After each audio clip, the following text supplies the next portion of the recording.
Cette année, la vedette incontestable du salon, c'est un modèle qui réconcilie le meilleur des deux mondes, c'est-à-dire un VUS et un véhicule électrique, et c'est la Mustang Mach-E de Ford.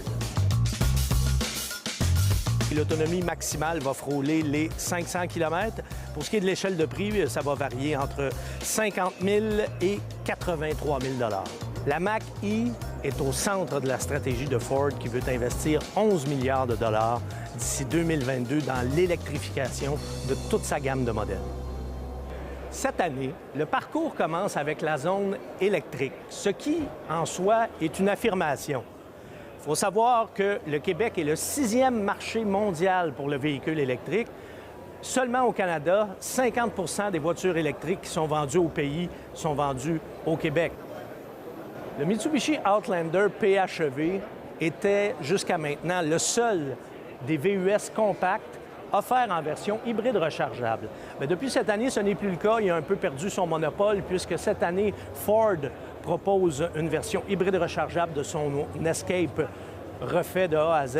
Toyota aussi, cette année, propose une version hybride rechargeable de son RAV4, le RAV4 Prime. Et même Subaru bonifie son offre avec la Crosstrek, qui est offerte cette année en version hybride rechargeable ou en fichable.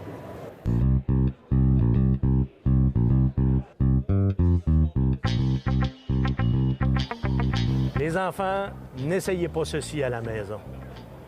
Alors exactement 20 ans après la résurrection du nom Mini, on offre cette année une Mini Cooper électrique qui vient étoffer une gamme qui est déjà assez variée, qui a seulement 3 modèles, mais qui se décline en une multitude de versions. Évidemment, l'élément clé quand on parle des véhicules électriques, c'est l'autonomie. Dans ce cas-ci, on nous promet une autonomie de 200 km.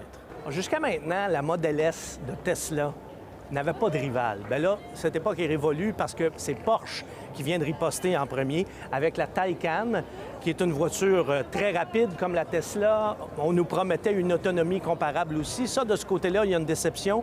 463 km, c'est nettement en deçà des 600 km de la Tesla. Les prix sont stratosphériques. On commence à 120 000 $ et ça peut atteindre facilement 200 000 $. Audi, Volvo et Tesla sont les 3 principaux absents cette année au Salon de Montréal. Et vous connaissez le dicton, les absents ont toujours tort. Parce que regardez ici, au Salon de l'Auto de Montréal, bon an, mal an, c'est toujours autour de 200 000 personnes qui visitent le salon.